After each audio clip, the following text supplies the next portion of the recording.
بدر جنگ جوړ شو د هغې طرف نه د کافرانو یو 3 کسان راووتل غټ سردار عتبه راووت د هغه ورور شیبه راووت د هغه د عتبه زوی ولید راووت او عتبه آواز وکړ څوک شته چې زموږ مقابله وکړي شته څوک داسې د مدینې منورې انصار ورته ووتل هغوی ورته وی تاسو څوک یې وایي موږ د مدینې منورې انصار یو وایي تاسو سره زموږ کار نشته موږ ته خپل د تره زامن راوباسئ زموږ خپل خلک د قریشو راته راوباسئ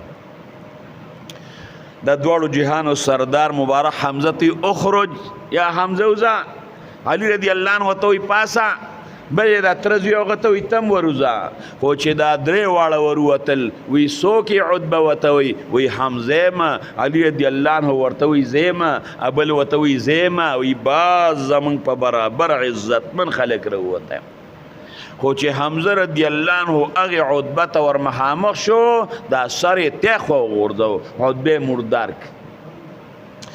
شیبه مردار شو هغه زویم د عتبه چې کوم دی هغه هم پکې مردار شو د دې